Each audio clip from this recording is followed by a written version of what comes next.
Alors maintenant, j'en viens au madrigal. Je vais simplement dire une chose, je vais le dire oralement, je ne vais pas écrire. Ce madrigal est à 6 voix. Comme on le sait, comme je l'ai déjà dit, le madrigal en général, il y a une tradition du madrigal italien, notamment au XVIe siècle, dans la période précédente Monteverdi, chez des compositeurs comme Marenzio, où le madrigal était traditionnellement à 5 voix. Je l'ai montré au début de mon 4e chapitre, puisque j'ai fait une exemplification à partir d'un madrigal de la Sestina, du 6e livre de Madrigaux. 5 voix. Donc nous connaissons bien nos 4 voix habituelles que nous utilisons classiquement, qui sont soprano, alto, ténor, basse. 2 voix féminines, 2 voix masculines, soprano, alto, ténor, basse. On le sait parfaitement parce que Dieu sait qu'on le pratique. Le soprano, en général, chez Monteverdi, s'appelle canto, c'est-à-dire chant. D'ailleurs, on retrouve cette expression dans un contexte très scolaire, par exemple dans les exercices d'écriture, quand on donne le soprano, quand on fait un exercice dont le soprano est donné, on dit toujours le chant donné. Hein. Par exemple, dans l'exercice de chaland, il y a l'exercice de chant donné, les exercices de basse donnée. Donc, chant, c'est soprano. Alors, il y a canto, soprano, alto, ténor, basse, vient s'intercaler une 5e voix, la 5e, qu'on appelle quinto, 5e, qui se trouve entre le soprano et l'alto. C'est en quelque sorte un 2e soprano. Nous pourrions dire soprano 1, soprano 2, alto, ténor, basse. Et puis à 6 voix, la 6e voix est un 2e ténor. Alors je pourrais peut-être l'écrire, ce n'est pas la peine. Je redis, en termes modernes, je pourrais dire soprano 1, soprano 2, alto, ténor 1, ténor 2, basse. Ce qui est un petit peu, pour se le figurer, parce que dès qu'on est à 6 voix, ça commence à être compliqué un peu. Il y a beaucoup de voix, il y a beaucoup de notes. Hein. Et on peut se figurer 3 voix féminines, 3 voix masculines. 2 dessus, 1 dessous, c'est-à-dire soprano 1, soprano 2, alto. Et d'autre part, dans les voix masculines, ténor 1, ténor 2, basse. Dans la dénomination du madrigal, c'est canto, quinto, alto, je dis à la française, alto. Puis ténor 1, ténor 2, basse. Personnellement, je trouve que c'est bien de chanter le madrigal avec 6 voix sans rien d'autre. Mais il y a beaucoup d'autres choses. Il y a beaucoup d'autres choses et qui ne sont pas précisées dans la partition. Alors, dans la partition est précisée une chose. 3 choses sont précisées. Je vais passer un tout petit moment à le décrire. 3 choses sont précisées. D'abord, une basse continue. On a chez Monteverdi, et notamment dans le 8e livre de Madrigaux, l'apparition de la fameuse basse continue, qui sera une des caractéristiques de ce qu'on appelle la musique baroque. Ce qu'on appelle musique baroque, le terme aussi, c'est un petit peu une chose avec laquelle je suis en désaccord, mais ce n'est pas bien grave. J'utilise moi aussi le terme de musique baroque parce qu'il est pratique. Mais enfin, ce qu'on appelle baroque ne correspond pas à la musique vraiment. L'art baroque, c'est un art attaché à la réforme catholique du Concile de Trente de la seconde moitié du XVIe siècle et aux églises, aux sculptures baroques qui sont attachées à cette culture précise, catholique. Voilà, donc la musique baroque, bon, c'est un espèce de truc. Voilà. Mais il y a une réalité quand même, et c'est ça que je veux signaler. Et ça avait été signalé par des musicologues des années 50, surtout, à partir du moment où d'ailleurs le mot baroque pour la musique a commencé à être employé. C'est vrai qu'il y a une cohérence, c'est la fameuse basse continue. C'est la période, on peut dire que la période de la musique baroque, c'est la période de la basse continue. C'est-à-dire quand on sort du XVIe siècle, qu'on entre dans le XVIIe siècle, qu'on abandonne, on n'a jamais complètement abandonné l'ancienne polyphonie franco-flamande où il n'y avait pas de basse continue. Là, il y a une basse continue. Et bien, dans le 6e livre de Madrigaux, il y a une basse continue. Et on va la voir, cette basse continue, omniprésente dans la musique, dans l'œuvre de Jean-Sébastien Bach, qui close cette période baroque. Jean-Sébastien Bach est mort en 1750.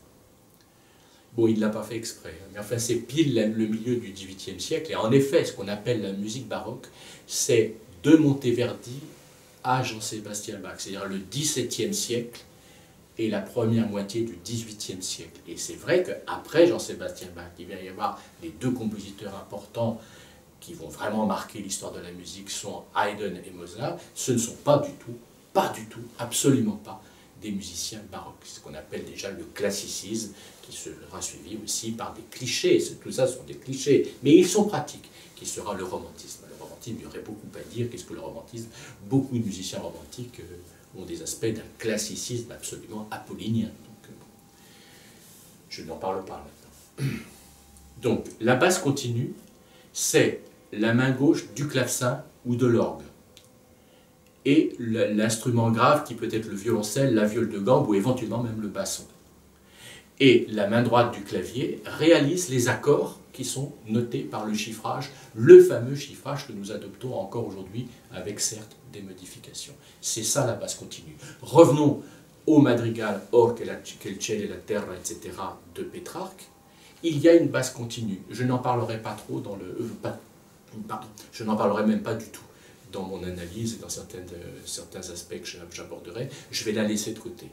Mais la basse continue était pratiquée par plusieurs instruments. Il y a de très beaux enregistrements sur Internet, j'y reviens, où on voit, j'invite à regarder aussi des vidéos où on voit non seulement une image fixe, qui je n'ai rien contre, hein, il y a des vidéos qui affichent une image qui ne bouge pas. Certains, il y a une vidéo de ce texte qui affiche la partition, hein, c'est très intéressant de pouvoir le suivre, de pouvoir suivre le texte. Mais il y a aussi des vidéos où on voit les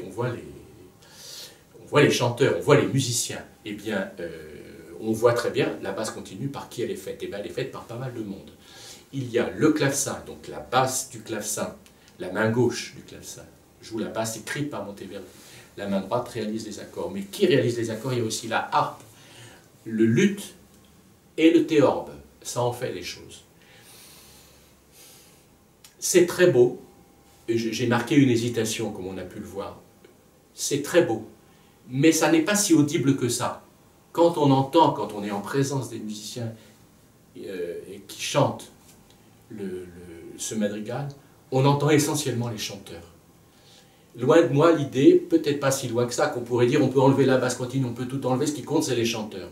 Oui, c'est vrai. Enfin, ici, il a écrit cette basse, c'est qu'elle compte quand même, bien sûr. Donc, je ne lui retire pas d'intérêt, mais elle est quand même secondaire par rapport au texte des 6 voix. Ça, c'est une chose. Je ferai une petite remarque après concernant cet aspect. Et puis, il y a quelque chose de très important qui est écrit par Monteverdi en toutes notes, hein, on le voit bien, ce sont 2 violons. Il y a aussi 2 violons. Mais ces violons, aussi, n'apportent pas d'éléments nouveaux. Hein. Il n'y a pas tout d'un coup des traits de violon, au moment où, par exemple, imaginons une vraie partie de violon indépendante, on peut l'imaginer comme étant, par exemple, au moment où j'ai une valeur longue des voix, tout d'un coup, les violons partiraient dans des valeurs brèves, etc. Non, les violons sont totalement imbriqués dans le débit des voix. Qui fait que, je ne dis pas qu'on ne les entend pas, ils sont là, ils participent de la sonorité et de la couleur générale, mais ça n'est qu'un aspect de couleur, ça n'est pas un aspect déterminant, complémentaire, supplémentaire. Voilà. Ce que je voulais dire, c'est que cette basse continue, surtout quand on a cet effectif, comme on le voit dans certaines exécutions où j'ai une grande richesse de cordes pincées, 3 instruments à cordes pincées, une harpe, un luth et un théorbe, eh bien, ça apporte, si j'ose dire, au madrigal purement vocal, ça lui apporte un contexte, une espèce de couleur, une patine en quelque sorte. C'est une manière de le rendre, de lui donner une certaine brillance. Ça me fait penser un peu à ce que je disais à propos des mosaïques de Saint-Marc de Venise, qui donnent une certaine brillance à la sonorité de par l'acoustique qu'elle constitue. Et bien là, il y a un petit peu de ça, c'est une espèce de vernis général au corps de l'œuvre qui sont les 6 voix. Voilà, je tenais à préciser ça. Maintenant, je vais passer à une nouvelle étape. Nous allons nous approcher un peu plus de la musique, tout en restant dans le texte. Je vais effacer ce tableau et je vais réécrire ce premier quatrain avec le rythme de Monteverdi. Je vais même le dire un peu, pas trop parce que c'est trop difficile, ça n'a pas grand intérêt. Il y a des rondes, je ne vais pas me mettre à faire ah, non. Mais enfin, on va avoir certains éléments d'accentuation et c'est très important pour celui qui veut aborder un tant soit peu un style qui serait proche de Monteverdi. Loin de moi l'idée de dire nous allons devenir des monteverdistes et nous allons écrire comme Monteverdi. Non, pas du tout. Mais c'est une vidéo, cette première unité est la première d'un groupe de vidéos, ce 5e chapitre, qui est une exploration des styles. Une exploration succincte, très succincte, voir un peu qu'est-ce que c'est que le style beethovénien par rapport à... Voilà. Eh bien, c'est la première, et je veux donner un peu cet état d'esprit, de rentrer un peu, de quitter le simple point de vue objectivement de l'écriture, pour rentrer un peu dans certains aspects plus particuliers, et ici celui de Monteverdi. Alors voilà, je franchis donc une étape vers le texte de Monteverdi proprement dit. J'ai écrit ici le texte de Pétrarque tel que je l'ai écrit avant, mais cette fois-ci avec le rythme musical de Monteverdi. Voilà, je tenais simplement à le montrer. Je montre certaines cohérences particulières. Bon, déjà, je signale une chose, ce sont les valeurs longues des 4 finales, première, deuxième, troisième, quatrième. Ça, ce sont bien les 4 vers. Hein. Premier vers, deuxième, troisième, quatrième. Il s'agit bien du premier quatrain. Voilà. Et je fais remarquer simplement, je l'ai déjà signalé, mais je le montre d'un point de vue plus musical, les rimes. Tace, frena, mena, giace, pour montrer que ce sont à chaque fois, à la fin du vers, des valeurs longues, voire très longues. Ronde, ronde, ronde, ronde, ronde blanche, mais c'est comme une ronde parce qu'elle est suivie d'un silence. C'est que voilà, c'est quand même une note qui est assise sur le premier temps et qui se prolonge. Certes, la phrase reprend plus vite que dans les autres cas, dans les autres vers. Voilà. Donc ronde, ronde, ronde, ronde, ronde, ronde à la fin, donc tace qui est long, frena qui est long, enfin mena et giace. Je fais remarquer encore une fois qu'il y a un aspect qui est très important dans la langue, et là aussi dans toutes les langues bien sûr, c'est ce qu'on appelle, j'en profite pour glisser ces petites remarques, c'est ce qu'on appelle, la quantité. La quantité, c'est la quantité, on appelle ça la quantité des voyelles. Je l'ai signalé tout à l'heure par exemple en opposant sonno et sono. On entend bien que dans sono, là où tombe l'accent, le premier so, c'est long, sono. Et sonno, le premier est court et bref. C'est ce qu'on appelle la quantité des voyelles. Eh bien, dans les 4 vers, il n'y a que 2 rimes, hein, enfin il n'y a que 2 terminaisons, ace, ace ici, ce sont des longues. Ça va de pair avec la langue. Voilà, c'est ça que c'est un aspect que je veux souligner. Bon, d'une part, et d'autre part, sans rentrer forcément vraiment dans le détail, je fais remarquer la cohérence ici avec le rythme. J'ai bien 4 temps, donc fort, faible, on est bien d'accord. Premier et troisième temps sont des temps forts, 2 et 4 sont des temps faibles, donc on entend bien 1, 2, 3, 4, on est bien d'accord. J'ai beaucoup insisté dans l'écriture proprement dite, hein, c'est très important. Par exemple, la carte S6 de cadence tombe sur le temps, elle n'est pas sur une levée, elle est sur quelque chose qui tombe. La notion de faible et de fort sont des notions extrêmement importantes qui regardent beaucoup de domaines. Par exemple, je fais encore une petite parenthèse, je ne vais pas m'en excuser parce que je pense que c'est très important. On sait bien, et puis je dis des choses évidentes que beaucoup de ceux qui me regardent savent déjà, bien sûr. Je n'ai pas la prétention ici d'apporter des éléments inconnus, voire très pointus, mais ce sont des choses simples auxquelles parfois certains étudiants ne pensent pas. Ce qui est lourd, ce qui est fort tombe, et ce qui est faible est léger et monte. Je me souviens, moi qui maintenant ai un certain âge, d'avoir étudié la graphie. On écrivait à mon époque, ça remonte loin maintenant, avec des plumes, avec l'encre. On avait un encrier dans le pupitre, le bureau, et on écrivait avec une plume. Et quand on descend du haut vers le bas, on appuie. On faisait donc la distinction entre le trait qui descend, qui était appuyé, qui était fort, et le trait levé qui était faible. Ça portait un nom, ça porte toujours un nom. On appelait ça les pleins et les déliés.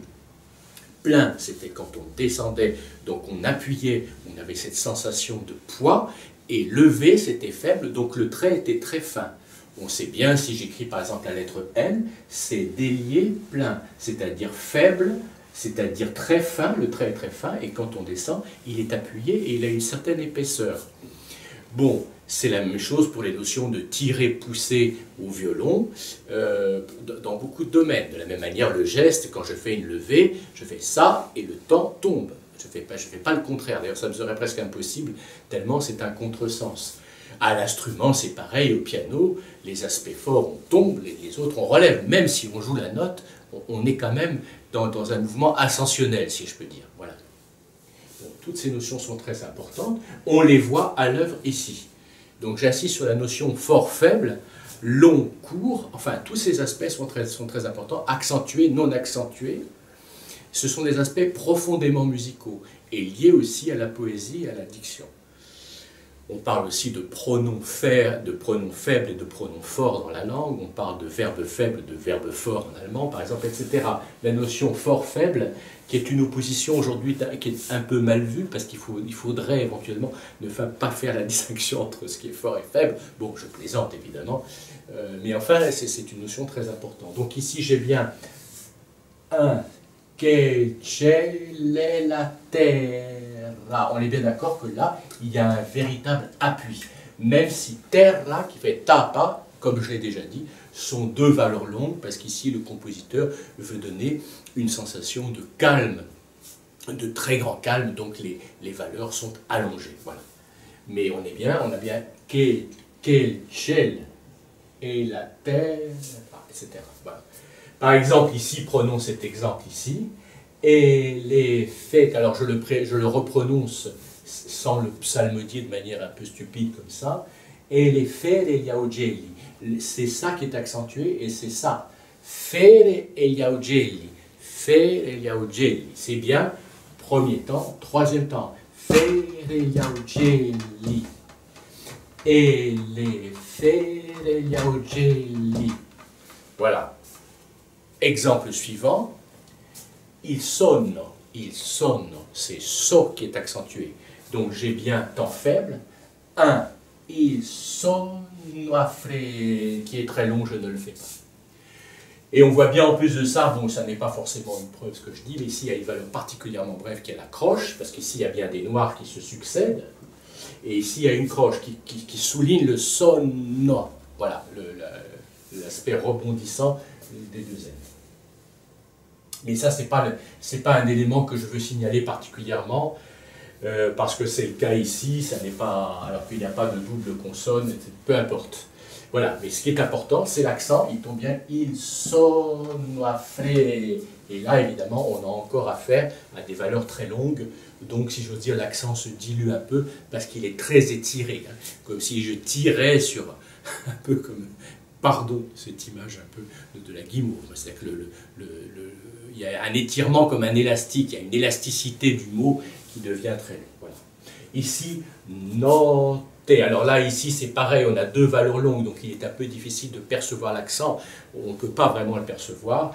Enfin, ça pose bien. Mais par contre, ici, c'est très clair. Le texte est il caro stellato, etc. Caro stellato. Pardon. Stellato. Les accents sont là. C'est bien premier temps, troisième temps, qui plus est, caro stellato, j'exagère évidemment, lato, c'est une longue, le A. Voilà. Il caro stellato. Encore une fois, in giro mena, les accents sont là, G et me. Donc on a bien faible, fort, très faible parce que valeur brève, romena, et de nouveau les valeurs très longues d'étirement du texte. Ici, encore une fois, c'est le cas. E nel suo letto il mar, voilà. Et ici, c'est aussi des valeurs longues, donc je n'y reviens pas. J'espère avoir été clair et que ça apporte quelques petits éclaircissements, à des étudiants qui ne sont pas sensibles à cet aspect. Voilà. Et j'invite un petit peu à avoir une certaine curiosité pour cette très belle langue qu'est la langue italienne, qui, ceci dit en passant, surtout à cette époque, enfin je parle de deux époques, nous parlons ici de deux époques, hein, je le ressouligne encore une fois, quand j'évoque le poème, je parle du XIVe siècle, et quand je parle de la musique de Monteverdi, je parle du XVIIe. C'est quand même deux périodes éloignées dans le temps. Voilà. Mais pour refaire ces quelques propos tout à fait passagers sur la langue italienne est une langue extrêmement belle, avec de très beaux accents, une très belle vocalité, c'est une langue très riche en voyelles.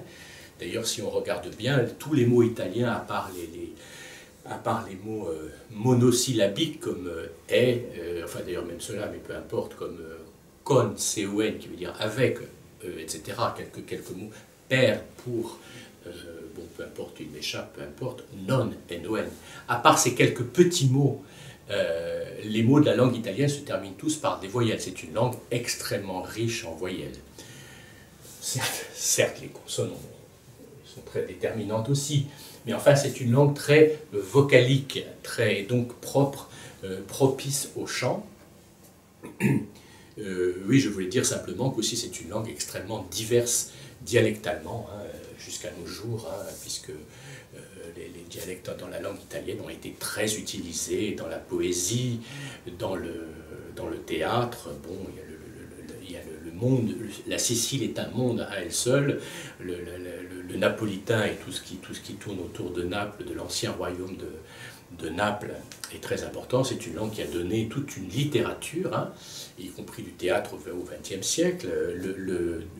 Une autre zone linguistique est le vénitien, par exemple, qui a donné l'œuvre de Goldoni. Goldoni est souvent écrit, pas toujours, loin de là, mais il y a beaucoup d'éléments écrits en vénitien et avec des caractéristiques, même des sous-dialectes, comme par exemple le dialecte de Chioggia, dans les Baruffe Chioggia, par exemple, Baruffa Chioggia, une des pièces de Goldoni. Voilà, pour dire cette langue est absolument magnifique. Je n'invite pas à l'étudier, parce que s'il fallait étudier toutes les langues, quand nous parlerons de Tchaïkovski, évidemment, il faudrait aussi étudier le russe et puis l'allemand, etc. Mais enfin, avoir une certaine sensibilité à ces langues, avoir un certain aperçu est une très bonne chose. Et je pense que le poème de Pétrarque ici, et le madrigal surtout qui nous intéresse de Monteverdi, est une bonne occasion de jeter un coup d'œil sur cette langue. Oui, je disais, je profite de ce tableau pour simplement évoquer l'étape suivante, où je vais rentrer encore plus, et même carrément, si je peux dire, dans la musique de Monteverdi, parce que je vais écrire les notes de musique, les accords à 6 voix, qui ne seront pas toujours à 6 voix, pour montrer que j'ai écrit ici A, B, C. C'est-à-dire, je le dis à l'avance, ce sont déjà des éléments mis en place, c'est que les 2 premiers vers sont chantés par les 6 voix qui forment un seul accord. J'ai bien dit un seul accord. Donc je commence, si j'ose dire, je commence fort, parce que je commence avec une musique où pendant un certain nombre de mesures, je ne les ai pas comptées, je peux les compter, 1, 2, 3, 4, 5, 6, 7, 8, 9, 10, 11 mesures. Une musique donc où pendant 11 mesures, le compositeur n'a écrit qu'un seul accord. Alors moi qui fais des cours d'harmonie, d'écriture musicale, où le travail consiste à enchaîner les accords les uns aux autres, accord A, accord B, C, D, E, F, et expliquer toutes les règles d'enchaînement, si j'ose dire, je suis tombé bien bas, parce que je plaisante évidemment, parce que je propose une musique dont les 11 premières mesures n'utilisent qu'un seul accord, c'est-à-dire qu'il n'y a aucun enchaînement, c'est-à-dire que je peux presque aller jusqu'à dire que l'harmonie est nulle. Non, mais disons-le carrément, l'harmonie est nulle, il n'y a pas d'enchaînement harmonique. Je dis une chose, alors on est bien d'accord que chacun suive pour qu'on puisse après bien percevoir ce début de madrigal, parce que ça n'est pas très facile à présenter, à vrai dire, j'ai un petit peu hésité, voilà, pour que je tiens à ce que ce soit clair. Ce que je veux dire, je le redis, c'est que donc les 2 premiers vers sont chantés avec un seul accord, qui, je le dis tout de suite, je l'ai peut-être déjà dit, je ne sais plus, est un accord de La mineur, c'est-à-dire La, Do, Mi. Autrement dit, le madrigal est en La mineur. Voilà. Et puis ici, il y a un 3e vers, donc j'ai mis B, 2e section d'un point de vue musical, qui lui est un accord que, à notre époque, nous appelons accord de dominante. Voilà, je me lance déjà un peu dans une petite approche d'analyse. L'accord de dominante en La mineur est l'accord de Mi majeur, bien sûr. Mi, Sol, dièse, Si. Cet accord, nous le verrons après, de toute façon, est renversé. Donc Sol, dièse, Si, Mi, accord de sixte. Et il finit de nouveau sur l'accord de La mineur ici. Donc tout ça tout ça, toutes ces mesures, je peux encore les compter. 1, 2, 3, 4, 5, et la sixième, c'est un autre accord. Ces 5 mesures sont un accord de dominante, renversé, accord de sixte. Et puis, ici, partie C, cette fois-ci, je n'en parle pas, j'en parlerai quand je détaillerai sur le tableau, cette fois-ci, c'est la section cadentielle, qui, elle, par contre, par opposition aux trois premiers vers, est plus, entre guillemets, plus riche, c'est-à-dire qu'il y a des accords, il y a des enchaînements, voilà. Pas beaucoup d'ailleurs, mais un petit peu plus, les accords s'enchaînent vraiment, il y a un travail au sens étymologique du terme de travail, c'est-à-dire que les parties bougent, c'est-à-dire qu'il y a une immobilité totale qui évoque l'immobilité du poème, l'immobilité du tableau, de ce tableau d'immobilité, de cette nuit immobile. Donc il y a une immobilité des voix, une immobilité harmonique, un statisme complet, et ici on arrive, comme toujours chez Monteverdi, avec une très belle cadence, qui sera une cadence parfaite d'ailleurs, un très bel enchaînement dominante-tonique, et là évidemment, le fait de cette cadence, il y a un peu un travail à l'intérieur des voix. Voilà. Autre petite chose, reprenons ces 2 premiers vers, enfin je réévoque ces 2 premiers vers pour dire une chose, pour évoquer l'idée de ce qu'on appelle dans la tradition la psalmodie. La psalmodie, c'est cet art de chanter qui est un art extrêmement ancien, sinon le plus ancien, et qui vraisemblablement remonte à la nuit des temps, c'est-à-dire à des périodes bien antérieures à ce que nous connaissons musicalement, c'est-à-dire avant même l'Antiquité, j'imagine. Enfin, je n'y étais pas, mais je l'imagine facilement, c'est-à-dire, enfin, prenons en tout cas l'Antiquité, et puis prenons aussi toute la période, tous les premiers siècles, jusqu'à nos jours, c'est que ce qu'on appelle la psalmodie, qu'on appelait en latin la manière de chanter recto tono. Recto tono, c'est un ablatif, c'est-à-dire une manière de chanter sur une seule note. C'est-à-dire comme ça, peu importe la note. C'est-à-dire qu'on chantait le texte qui était toujours un texte religieux à la base, que ce soit dans l'Égypte ancienne, dans le monde hébraïque, dans le monde, le premier monde chrétien, etc.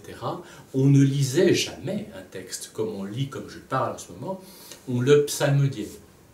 Évidemment, c'est une grande importance, parce que le texte sacré ne peut pas être prononcé, c'est une chose un peu inhérente, enfin un peu qui va de soi, ne peut pas être prononcé de la même manière qu'on parle dans la vie quotidienne. Il y a quelque chose de sacré, donc il revêt forcément un caractère exceptionnel et donc sacré. Et donc au lieu de parler comme je parle, on parle en psalmodie. Alors évidemment avec toute la diversité rythmique, des accents forts, faibles, j'y reviens, forts, faibles, des longues et des brèves, des voyelles longues et des voyelles brèves. Donc question d'accent, question de quantité des voyelles. Voilà. Eh bien, là, c'est un peu ça finalement, mais il y a une grande différence avec la psalmodie se fait sur une seule note. En général, quand on psalmodie un texte, il y a un seul chanteur qui le fait, et c'est lui qui produit toute cette série de notes, enfin toutes ces séries de syllabes qui se succèdent les unes après les autres, des dizaines et des fois des centaines, si le texte est long, sur une seule note. Mais là, il n'y en a pas un son, il y en a 3. C'est-à-dire, c'est un accord. Mais finalement, ça revient un peu au même. C'est un genre de psalmodie harmonisée. Ça n'a pas de nom, évidemment, c'est moi qui le dis, ça. Hein. Et c'est une psalmodie à 3 sons. Hein. Et en fait, à 6, mais bon, c'est quand même 3, il y a 2 La, 2 Do, 2 Mi. Hein. De bas en haut, je le dis à l'avant, je vais l'écrire après, mais bon. Je le dis à l'avant, je peux le dire oralement comme ça, sans l'écrire. De toute façon, ce passage-là, je ne vais pas l'écrire, parce que ça n'est pas très intéressant de l'écrire. À entendre, oui, mais à écrire, non, je ne vais pas écrire une série de... Mais c'est du bas vers le haut, je rappelle les voix, c'est basse, ténor 2, ténor 1, alto, quinto, canto. On pourrait dire basse, ténor 2, ténor 1, alto, soprano 2, soprano 1. On a la, do, mi, la, do, mi. C'est pas compliqué, hein. La, mi. Voilà la basse et les 2 ténors. Et puis voilà d'autre part les voix féminines, l'alto et je pourrais dire les 2 sopranos. Le La accompagné du Do et du Mi. Et bien Monteverdi a écrit la chose la plus simple qu'on pouvait imaginer, en tout cas à 6 voix, d'un accord. C'est tout simplement l'étagé dans sa forme la plus évidente, la, do, mi, la, do, mi. Voilà. Et donc les 6 voix, encore une fois je reprends ce terme, psalmodient le texte. Donc je dis tout ça, c'est très important pour montrer à quel point on est proche du texte, à quel point la musique est en retrait finalement, puisqu'elle est réduite à presque rien, c'est-à-dire à un seul accord. Hein. C'est très, si j'ose dire paradoxalement, c'est très impressionnant de simplicité. Voilà. Donc j'invite ici, déjà, avant de poursuivre, j'invite tout le monde à interrompre cette vidéo et d'aller regarder sur Internet, on y est déjà d'ailleurs, mais d'aller regarder, d'aller écouter une version de ça. Et écoutez, j'invite tout le monde, j'insiste, je pense que c'est vraiment très profitable d'écouter les 2 premiers vers seulement. Évidemment, je conseille d'écouter tout le madrigal, et puis même tout le 8e livre s'il faut, et puis même toute l'œuvre de Monteverdi. Mais j'invite vraiment à être attentif à des détails. Ce ne sont pas des détails, on est en plein dans le sujet, là, de toute façon. Ça n'est pas un détail que d'écouter ces 2 premiers vers. Bien sûr, c'est un détail dans l'œuvre de Monteverdi, je le reconnais. Mais si on veut pénétrer là-dedans, il est bon de pouvoir se redire dans la tête, et éventuellement me réécouter, me dire « Or, che il cielo, la terra, el vento, tace, etc. » de bien entendre le texte, le poème, je l'ai écrit, et d'écouter les chanteurs le dire et entendre cette psalmodie en quelque sorte. Voilà. Voilà pour le plan de ce premier quatrain. Donc maintenant je vais l'analyser, enfin on va le regarder un peu plus en détail. Et je dis à l'avance que je me limiterai aux 2 premiers vers du 2e quatrain et ce sera tout. C'est-à-dire que j'aurai abordé les 6 premiers vers de ce poème. Au total, il y a 14 vers. Donc j'ai fait, il y a 2 quatrains, 2 tercets, 4 plus 4 plus 3 plus 3 égale 14. Je fais 4 et 2, 6, c'est tout. C'est déjà pas mal.